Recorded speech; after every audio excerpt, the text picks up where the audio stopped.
بسم اللہ الرحمن الرحیم۔ السلام علیکم۔ پروگرام المرشد اور میں ہوں منور عتیق۔ ناظرین محترم، پروگرام میں آپ کے سوالات اور رہنمائی کے لیے ہمارے ساتھ موجود ہیں ہمارے بہت ہی محترم حضرت امیر محمد اکرم اوان صاحب۔ آپ سلسلہ نقشبندیہ اویسیہ کے شیخ ہیں، مترجم قرآن ہیں، مفکر قرآن ہیں، شاعر ہیں، ادیب ہیں، بہت سارے حوالے ہیں آپ کے تعارف کے۔ حضرت صاحب بہت شکریہ، آپ نے ہمیں وقت دیا۔ حضرت جی، سوالات ہمارے پاس بہت ہیں آج بھی۔ پہلا سوال شامل کرتے ہیں پروگرام میں مسز ڈاکٹر روز سلیم بہاول نگر سے۔ یہ کہتی ہیں کہ جی، عورت کیسے مراقبہ کرے اور اپنی دل کی تڑپ کیسے ختم کرے؟ الحمدللہ رب العالمین والصلاة والسلام علی حبیبہ محمد وآلہ وصحبہ اجمعین۔ اعوذ باللہ من الشیطان الرجیم، بسم اللہ الرحمن الرحیم۔ عورت اور مرد کا فرق جو ہے تعمیر آخرت میں، اس میں کوئی فرق نہیں ہے۔ صحیح۔ دونوں ایک جیسے مکلف ہیں، دونوں نے ایک جگہ حساب دینا ہے، دونوں اللہ کرے جنت میں جائیں ورنہ جہنم میں جائیں گے، اس میں کوئی فرق نہیں۔ صحیح۔ اب جو فرق ہے وہ جسم کی بناوٹ یا اعضاء یا ان کی تکلیفات سے ہے۔ تو جس طرح مرد پہ نماز فرض ہے، عورت پہ فرض ہے، وہ پڑھتی ہے۔ مرد تلاوت کرتا ہے، عورت تلاوت کرتی ہے۔ مرد تسبیح پڑھتا ہے، عورت تسبیح پڑھتی ہے۔ کیا فرق ہے؟ اسی طرح اگر مرد مراقبہ کر سکتا ہے، عورت بھی مراقبہ کر سکتی ہے۔ بحیثیت انسان تو دونوں ایک سے ہیں۔ صحیح، بالکل صحیح۔ تو اس میں کوئی فرق نہیں، جس طرح مرد کرتے ہیں اسی طرح خواتین بھی کرتی ہیں، اور وہ کر سکتی ہیں سیم اسی طرح سے جس طرح سے مرد کرتے ہیں۔ محمد ندیم گجرانوالہ سے یہ کہتے ہیں جی، اسلام میں بیعت کا تصور کیا ہے اور کیا ہر مسلمان کے لیے کسی نہ کسی کی بیعت کرنا ضروری ہے؟ ایسے یہ کوئی فرائض میں سے نہیں ہے کہ ہر مسلمان پر فرض ہے، یہ ضروری نہیں ہے، لیکن ہر بندے کے لیے دین کو سمجھنا اور اس پر عمل کرنا ضروری ہے۔ صحیح۔ فرائض کا جاننا فرض ہے، سنتوں کا جاننا سنت ہے، واجبات کا جاننا واجب ہے۔ بالکل صحیح۔ تو عام آدمی کو بھی فرائض کا جاننا اس پر فرض ہے۔ ان سنتوں میں بیعت بھی ایک سنت ہے جو اس لیے کی جاتی ہے۔ بیعت اس لیے نہیں کی جاتی کہ بیعت ہوگی ہم فارغ ہو گئے، پیر صاحب جانے وہ جان نہیں، یا بیعت کر لی میرے دنیاوی مسائل پیر صاحب حل کر۔ پیر صاحب کے اپنے دنیاوی مسائل شاید تم سے زیادہ ہیں، تمہارے کیا حل کریں گے؟ اچھا، یہ بھی حضرت جی ایک کانسیپٹ ہے کہ جب پیر صاحب کی بیعت کر لی جاتی ہے تو یہ سمجھ لیا جاتا ہے کہ اب میں نے صرف دنیا کے کام کرنے اور میرے جو دین کے کام ہیں وہ سارے پیر صاحب کے سپرد۔ یہ غلط ہے نا جی، کلی طور پر غلط۔ بیعت کی اس لیے جاتی ہے کہ بیعت کی مختلف قسمیں ہیں۔ ایک تو بیعت یہ ہے جو آپ ووٹ دیتے ہیں، بیعت امارت۔ صحیح۔ کہ اس کو ملک کا امیر یا سربراہ ہونا چاہیے، یہ بھی بیعت ہے۔ یہ بھی بیعت ہے۔ صحیح۔ اچھا، ایک بیعت کی ایک جدید صورت ہے، پہلے زمانے میں اس طرح بیعت کرتے تھے، اب ہم چٹ دے دیتے ہیں، اس کے حق میں رائے دے دیتے ہیں۔ بیعت ہے، نبی کریم صلی اللہ علیہ وسلم نے بیعت رضوان پر موت پر بیعت لی، وہ مجاہدین کے لیے میدان کارزار تپتا ہے تو شاید وہ ایک ایسا موقع کہ آخری آدمی آخری گولی تک لڑیں گے۔ بالکل صحیح۔ وہ بیعت موت ہے۔ ایک ہے بیعت اصلاح، صحیح، کہ ہم کسی ایسے شخص سے بیعت کر لیں جو روزمرہ کے امور سے واقف ہو، کس طرح کرنا ہے، کیا حلال ہے، کیا حرام ہے، جائز ہے۔ وہ جو آدمی اتنا علم بھی رکھتا ہو کہ وہ آپ کی رہنمائی کر سکتا ہو، بیعت اصلاح اس سے جائز ہے۔ صحیح۔ اور یہ بیعت کا یوں بھی ہم کہہ سکتے ہیں کہ یہ ایک تعلق قائم کرنا، تعلق قائم کرنا ہے اس غرض سے کہ اس سے دین سیکھیں اور اس پر عمل کریں۔ بالکل صحیح۔ صحیح۔ پھر سب سے مشکل بیعت ہے بیعت تصوف۔ اچھا، وہ کسی کامل صوفی سے کی جا سکتی ہے، بلکہ صوفیاء تو لکھتے ہیں کہ جو بندہ اس قابل ہو کہ بیعت کرنے والے کو فنا فی الرسول کرا سکتا ہو، اس سے بیعت تصوف کی جائے، ورنہ جائز نہیں ہے۔ صحیح۔ تو بیعت، ساری بیعتوں کا مقصد یہ ہے کہ جس سے بیعت کر رہے ہیں وہ ہم سے بہتر، اس کے پاس دین کی سمجھ بوجھ بھی ہے، عمل بھی ہے۔ تو اس سے سیکھ کر ہم بھی کریں گے. صحیح.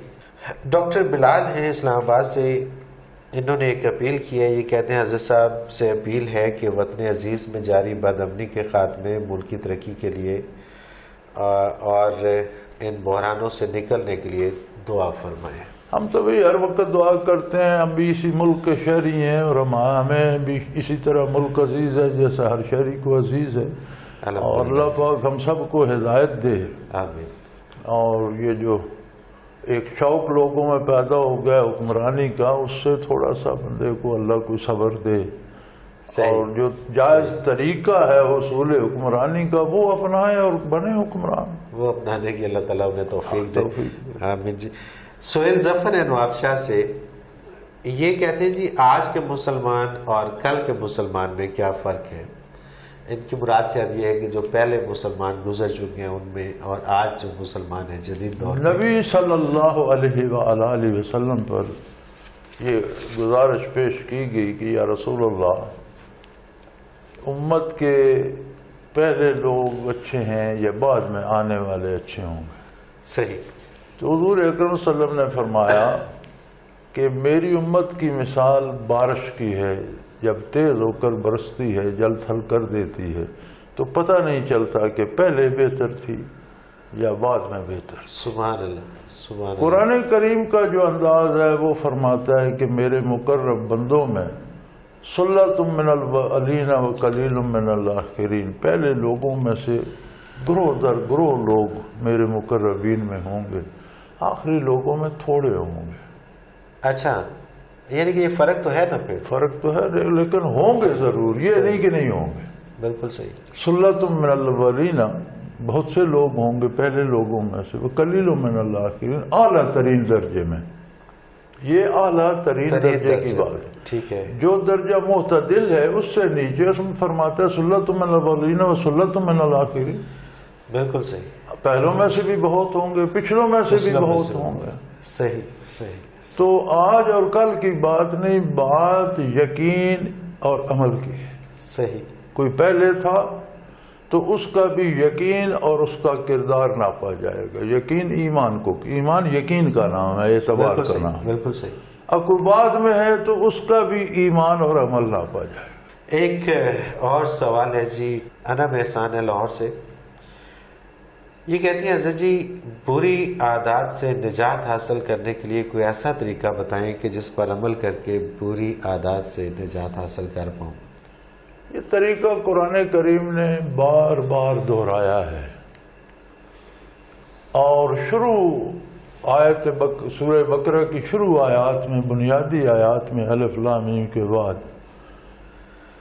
فرمایا پہلی کتابوں پر بھی ایمان رکھتے ہیں، پہلے نبیوں کو بھی نبی مانتے ہیں، آپ صلی اللہ علیہ وسلم پر ایمان لاتے ہیں، جو کچھ آپ پر نازل ہوا ہے اسے مانتے ہیں. پھر تاکہ حالانکہ قیامت کا تصور بھی تو قرآن میں موجود ہے جو نازل ہوا، لیکن الگ سے کہا وَبِالْآخِرَةِ هُمْ يُوقِنُونَ، مزید تاکید کی کہ انہیں آخرت کا پکا یقین ہوتا ہے. کردار کی تبدیلی کے لیے آخرت پر یقین شرط ہے. بالکل صحیح. بالکل صحیح. یعنی اگر آپ کو دنیاوی نتائج یا دنیاوی لذات مطلوب ہوں گی تو آپ عادلیں نہیں بدلیں گے. جس عادت میں آپ کو لذت ملتی ہے، جسے آپ انجوائے کرتے ہیں، وہ کریں گے. اگر یقین آخرت کا حاصل ہو جائے گا اور پتہ چلے گا کہ اس عادت کا اثر میری قبر میں، میری روح پر، میری آخرت پہ کیا ہوگا، تو یقیناً آپ اللہ کے عذابوں سے بچنا چاہیں گے اور ان عادات کو چھوڑ دیں گے، اور وہ عادات اپنائیں گے جو آخرت میں بھی آپ کے لیے مفید ہو. بالکل صحیح بات. دنیا میں بھی آپ کو فائدہ دیں. اور مزے کی بات یہ ہے کہ جو کام، جو عادت آخرت میں مفید ہے اس میں دنیا میں بھی فائدہ ہے، نقصان نہیں ہوتا. صحیح. بالکل ایسے دنیا میں بھی اس سے کوئی دکھ نہیں پہنچتا. یہ بڑی عجیب بات ہے. جو باتیں ہم دنیا کی لذت کے لیے کرتے ہیں، آخرت تو گئی ہی گئی، دنیا میں بھی وہ مصیبتیں کھڑی کر دیتی. بے شک، اس میں کوئی شک نہیں. اور یہ بڑا ایک ایسا نقطہ ہے کہ جس کو سمجھنے کی ضرورت ہے. اور میں تو آپ کی یہ بات جو ہے یہ اکثر جگہوں پہ کوٹ بھی کرتا ہوں کہ نیک کام کرنا، نیکی کی طرف آنا اور اچھے کام کرنا زیادہ آسان ہے بنسبت اس کے برے کام کیے جائیں اس وہ کے بہت لیے مشکل ہے. آخرت پر یقین پیدا کریں، صحیح. عادات بدلنا شروع ہو جائیں. مزمل ہے حضرت جی راول پنڈی سے، یہ کہتے ہیں کہ جی اپنے نفس کی کتاب پڑھنے کا کیا طریقہ ہے تاکہ وہ ہمارے لیے کافی ہو جائے؟ اللہ کی کتاب کو اگر پڑھا جائے تو ساری کتابیں اس کے اندر آ جاتی. سبحان اللہ. وہ نفس کے حقائق بھی بیان کر دیتی ہے، روح کے حقائق بھی بیان کر دیتی ہے، بدن کے حقائق بھی بیان کر دیتی ہے. ہماری کمزوری یہ ہے کہ ہم اول تو قرآن بہت کم پڑھتے ہیں. بہت تھوڑے لوگ ہیں جو تلاوت کرتے ہیں. جو کرتے ہیں وہ محض تلاوت کے لیے تلاوت کرتے ہیں. بے شک ہمارے پاس یہ کانسیپٹ ہی نہیں ہے کہ یہ کتاب یہ عربی میں ہے، مجھے اپنی زبان میں سمجھنی چاہیے. یہ مجھ سے کچھ کہہ رہی ہے، کچھ مطالبہ کر رہی ہے، کچھ مجھے چیزیں سمجھا رہی ہے، کچھ تعلیم کر رہی ہے، کچھ باتوں کے بارے آگاہ کر رہی ہے، نفس کے بارے بھی بتا رہی ہے، روح کے بارے بھی بتا رہی ہے، جسم کی ضروریات کے بارے بھی بتا رہی ہے. یہ بتا رہی ہے کھانا کیسے ہے، کمانا کیسے ہے، دوستی کیسے کرنی ہے. یعنی زندگی کا پورا ایک ٹائم ٹیبل ہے. تو مجھے اسے کم از کم اپنی زبان میں سمجھنا تو چاہیے. پھر اسے ماننا اور عمل کرنا یہ دو سٹیپ بعد میں آتے ہیں. پہلے بندہ جانتا تو اس نے مجھے کہا کیا ہے. بالکل صحیح بات ہے. تو ہم اس طرف جاتے نہیں. ہم اگر قرآن کو اس نظر سے پڑھیں تو یہ سارے فلسفے اس میں بیان ہو جاتے ہیں. ہم بھی تو آخر جو بیان کرتے ہیں قرآن سے لے کر کرتے ہیں. بے شک بے شک. اور وہ اتنا بہت زیادہ مطلب اگر آپ تھوڑی سی توجہ کریں تو اس میں کوئی ایسی بات نہیں ہے کہ جو سمجھنا ہے. یہ جو اللہ کریم آسانی پیدا فرما دیتا ہے. یہ اللہ کا وعدہ ہے، لقد یسرنا القرآن للذکر فہل من مدکر.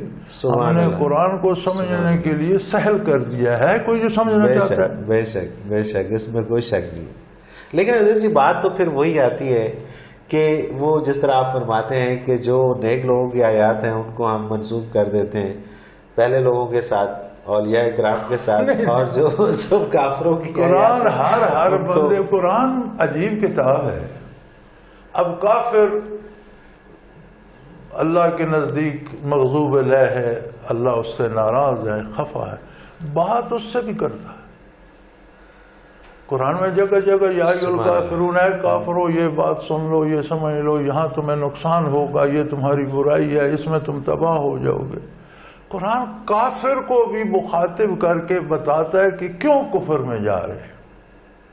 پھر اسے دلائل بتاتا ہے عظمت الہی کے کہ یقین کرو خالق ہے، یہ تم اکیلے نہیں، اتنی بڑی کائنات ہے، اس کا مالک ہے، وہ رب ہے، ہر چیز کو پارا، غور تو کرو.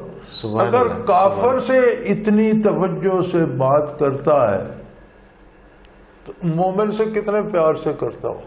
اچھا حضرت جی ایک اور سوال اس میں شامل کرتے ہیں جلدی سے. محمد رئیس ہیں راول پنڈی سے، یہ کہتے ہیں کہ عورتوں کا قبرستان جانا جائز ہے یا نہیں؟ منع نہیں ہے. منع نہیں ہے. نہیں ہے، منع نہیں ہے، جا سکتی ہیں. ابتداً نبی کریم صلی اللہ علیہ وسلم نے منع فرمایا تھا، پھر آپ نے اجازت دے دی. لیکن قبرستان جانے کے آداب ہیں. صحیح. باوضو جائیں، وہاں جا کر کچھ پڑھیں، دعا کریں اللہ سے ان کی نجات کے لیے، اپنی نجات کے لیے. جو قبرستان میں لوگ ہیں ان کی بھلائی بہتری کے لیے اللہ ان پر رحم فرمائے. اپنے بھی یاد کریں کہ مجھے بھی قبر میں آنا ہے. تو اس انداز سے جانا تو جائز. صحیح. اور یہ جانا کہ فلاں قبر پر جائیں گے تو فلاں مشکل حل ہو جائے گی، تو یہ ذرا وہ تو خیر مرد بھی اگر جائے تو میرا اور طریقہ بن جاتا ہے. اور میری سمجھ میں یہ بات نہیں آتی کہ جو شخص اپنی زندگی گزار کر، اپنے مسائل سے نبٹ کر، اپنی مشکلات سے نبٹ کر آخرت میں چلا گیا، تو آخرت میں دو حالوں میں سے ایک حال میں ہے، یا جنتی ہے یا دوزخی ہے. بالکل ایسے ہی. اب ظاہر ہے اگر وہ بیچارہ دوزخی ہے تو اسے کون مہلت دے گا کہ وہ جائے اور پھر دنیا کے کام کر کے آئے. بے شک. اور اگر وہ جنتی ہے تو وہ جنت چھوڑ کر یہاں آئے. صحیح بات، صحیح بات. تو ہم جو دنیا کے مسئلے لے کر جاتے ہیں یہ اللہ کے سامنے پیش کرو. لیکن جو آپ فرماتے ہیں کہ جو اولیاء اکرام ہیں یا جو بزرگ ہستیاں ہیں ان کے اگر مزارات پہ ہم جاتے ہیں تو وہ برکات اس میں شامل ہو جاتی ہیں. تو دیکھیں نا آپ اب ایک دعا سڑک پہ کھڑے ہو کر کرتے ہیں، دعا تو اللہ سے ہے، بالکل صحیح. لیکن کیفیت اور ہے. ایک مسجد کے اندر جا کر کرتے ہیں، جگہ کی وجہ سے کیفیت بدل جاتی ہے. بالکل صحیح. ایک کسی نیک کی صحبت میں بیٹھ کر کرتے ہیں، کیفیت اور ہے. ایک بدکاروں میں بیٹھ کر ہوٹل میں بیٹھے دعا کریں، دعا کرنا تو منع نہیں ہے، بالکل صحیح. لیکن جگہ کی مناسبت سے کیفیت اور ہے. اسی طرح کسی نیک کے مزار پہ کرتے ہیں، دعا اللہ سے کریں. ہاں، سمجھنے کی جو بات ہے وہ یہ ہے کہ دعا اللہ سے کریں، برکات وہ برکات خود مل جائیں گی. ناظرین محترم، ایک مختصر سا کمرشل بریک. آپ کے سوالات ہمارے ساتھ موجود ہیں، انشاءاللہ بریک کے بعد شامل کریں گے. مختصر کمرشل بریک، ہمارے ساتھ رہیے.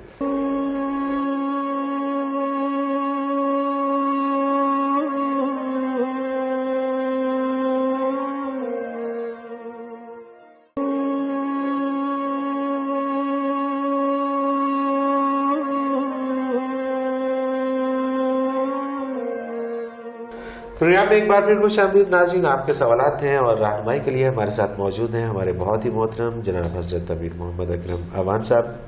حضرت جی خوشنود علی بورے والا سے یہ کہتے ہیں کہ مولانا صاحب، روحانی سلاسل کے شجرہ کے آخر میں ایک جملہ ہوتا ہے، ختم خواجگان خاتمہ و من بخیر گردان. اس جملے کا مطلب بیان فرما دیجیے. لوگ بزرگوں کے بتائے طریقے سے جب ذکر کرتے ہیں یا اشغال کرتے ہیں، تسبیحات پڑھتے ہیں، تو یہ ہر سلسلے میں ہے. یہ سلاسل جو ہیں، یہ جس طرح حدیث شریف کی روایت کے سارے راوی گنے جاتے ہیں. صحیح. کس نے یہ بات کہاں سے سنی، اس نے کس سے، وہ نبی کریم صلی اللہ علیہ وسلم تک پہنچتی. بالکل صحیح. سلاسل کے بھی مشائخ گنے جاتے ہیں کہ کس نے یہ برکات کس سے لی، کس نے کس سے لی، کس نے، تو وہ بھی نبی صلی اللہ علیہ وسلم تک پہنچتے ہیں. تو یہ ایک مشائخ کا طریقہ ہے کہ اشغال سے فارغ ہو کر جب وہ دعا کرتے ہیں تو وہ پورا سلسلہ گنتے ہیں اور پھر دعا کرتے ہیں بحرمت ختم خواجگان، ان سب بزرگوں کی وساطت اور وسیلے سے خاتمہ من مسکین و متعلقان و میں اور جو میرے ساتھ لگے ہوئے ہمارا خاتمہ بھی بالخیر کرنا. صحیح. تو یہ ایک طرح سے بزرگوں کی اسماء مبارک سے توسل ہے جو شرعاً جائز ہے. جو شرعاً جائز ہے. صحیح. تو اس میں کوئی حرج کی بات یا اعتراض کی کوئی بات نہیں. دعا اللہ سے ہوتی ہے.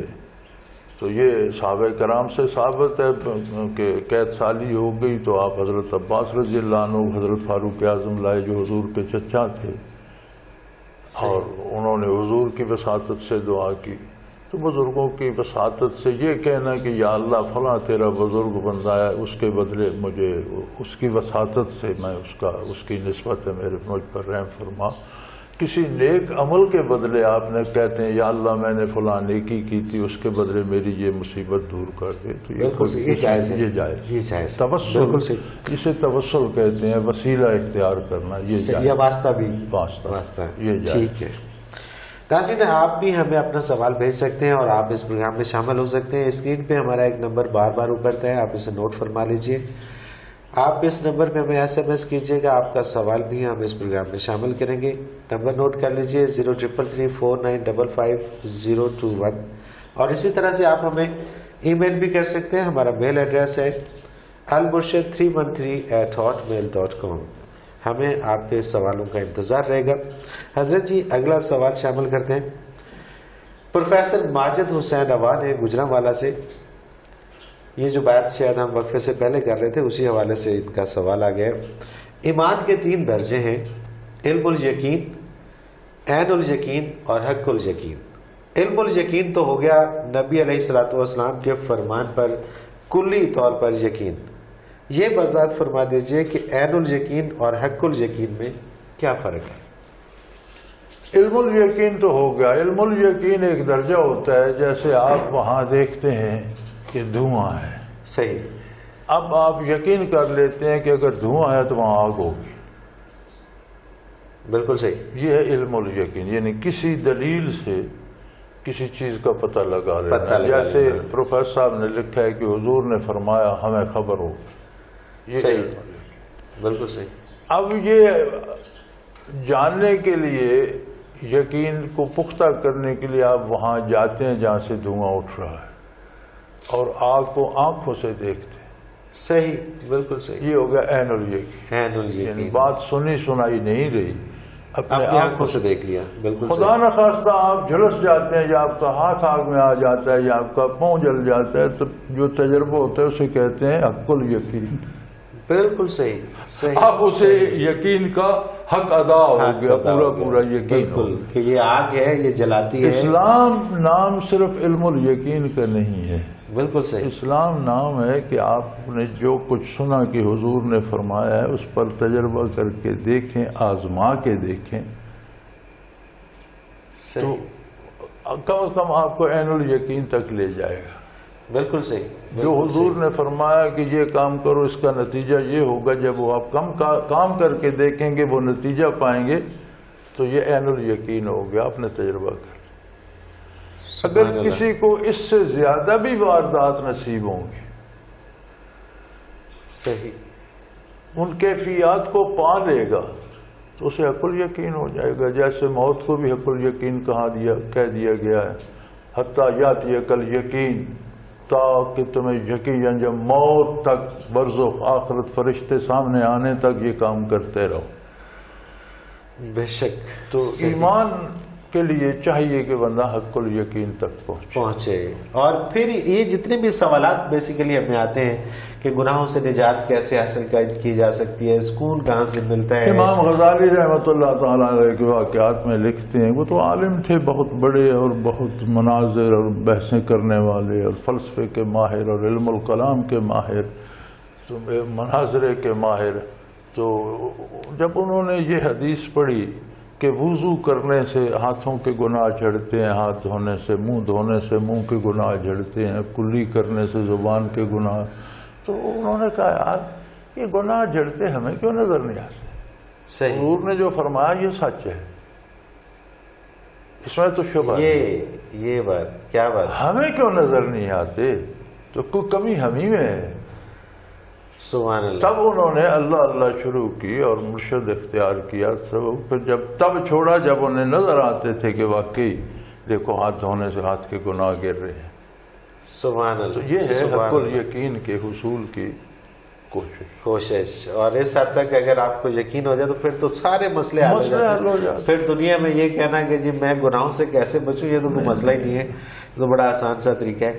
حضرت جی ایک اور سوال شامل کرتے ہیں. ایمن ہے ملتان سے، یہ کہتی ہیں کہ نیک اعمال کے حامل مومن مردوں کو تو جنت میں 70 حوریں ملیں گی، لیکن مقابلے میں عورتوں کے لیے کیا ہے؟ یہ تو بہت بڑا کھلا تضاد ہے. میرے خیال میں یہ سوال ہم پہلے ڈسکس کر چکے ہیں، مجھے یاد ہے. اچھا، ہمارے کسی پروگرام میں گزر چکا ہے. یہاں ہمارے جو کانسیپٹ ہیں یہ خراب ہے.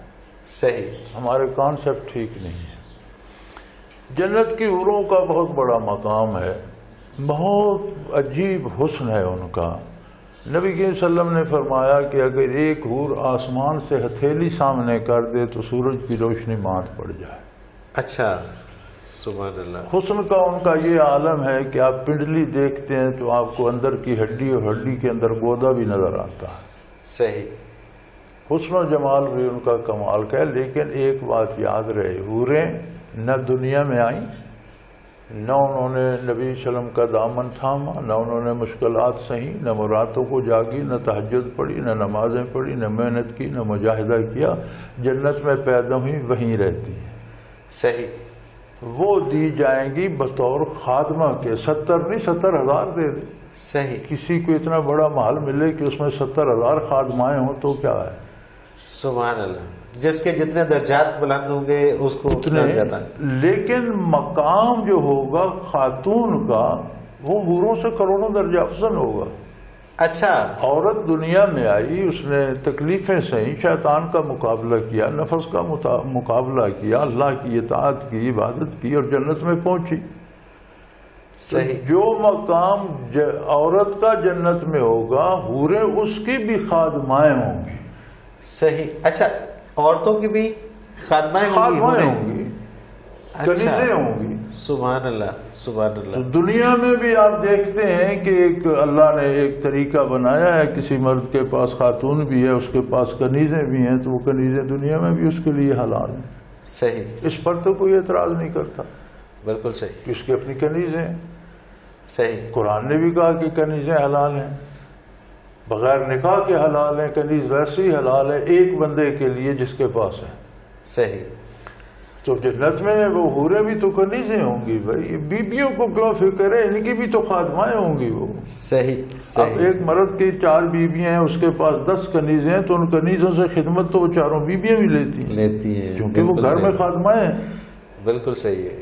تو جنت میں حوریں جو ہوں گی وہ بیویوں کی بھی خادمائیں ہوں گی. انہیں پتہ نہیں کیا یہ مولویوں نے جھکڑ گھلا دیا ہے. اچھا، مولوی جو عام مولوی ہوتے ہیں وہ تو باتوں کو ایسا الجھا دیتے ہیں کہ وہ سمجھ ہی نہیں آتی، اور جتنی سیدھی باتیں آپ کرتے ہیں.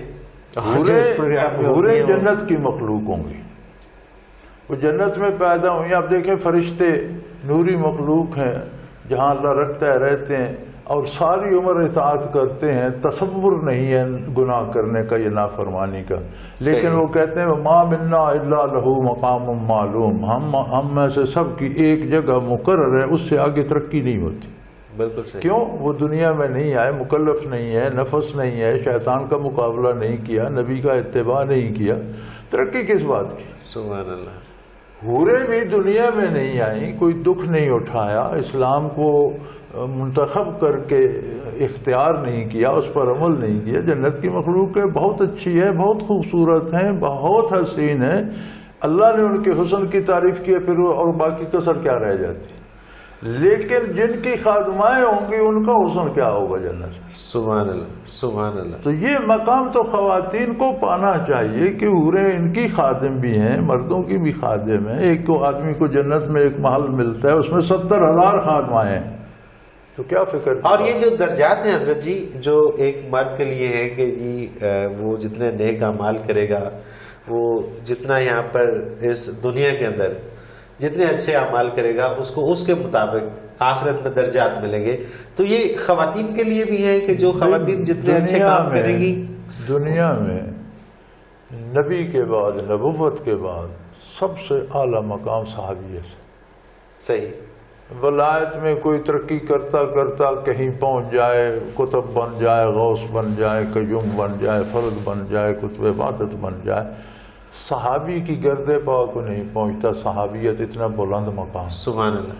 تو کیا عورتیں صحابیہ نہیں تھیں؟ بے شک بے شک. مرد صحابی تھے تو عورتیں بھی صحابی تھیں. بالکل صحیح. اگر عورت صحابیت کو پا سکتی ہے تو پیچھے کون سے مقام ہے جو نہیں پا سکتی. سبحان اللہ. سبحان اللہ. ہر مرتبہ پا سکتی ہے، محنت کرے تو. بے شک. حضرت جی ایک اور سوال شامل کرتے ہیں. گجرات سے ہے جی رضیہ چودھری. یہ کہتے ہیں عموماً ہمیں اس قسم کے واقعات سنائے جاتے ہیں کہ ایک خاتون کے والد فوت ہو گئے، لیکن وہ خاوند سے رابطہ نہ ہو سکنے کی وجہ سے اس سے اجازت نہ لے سکی اور والد مرحوم کا منہ دیکھ نہ سکی، جس کے بدلے میں اس کے تمام گناہ معاف ہو گئے. حضرت جی براہ کرم یہ فرما دیجئے کہ کیا واقعی ایک خاتون کے لیے خاوند کی اجازت اس حد تک لینا ضروری ہے؟ ایک مسلمان عورت اپنے خاوند کی کس حد تک پابند ہے؟ میرے خیال میں تو گناہ خاوند کے معاف ہونے چاہیے تھے. اچھا صحیح. عورت نے قربانی دے کر اس کے معاف. بھائی میاں شادی ایک معاہدہ ہے. صحیح. اللہ کے نام پر حلال ہوتے ہیں ایک دوسرے پر اور مل جل کر رہنے کا.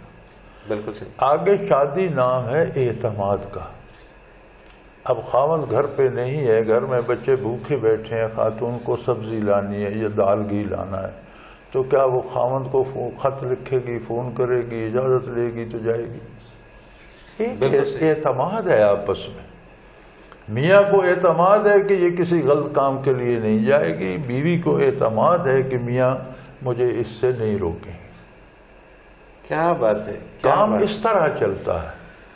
اب بیوی کا والد فوت ہو گیا، مجھے یہ سمجھ نہیں آتی کہ یہ بانٹ کر کیوں لکھتے ہیں. بیوی کا کیا بیوی کا والد خاوند کے والد کا درجہ نہیں رکھتا؟ سبحان اللہ.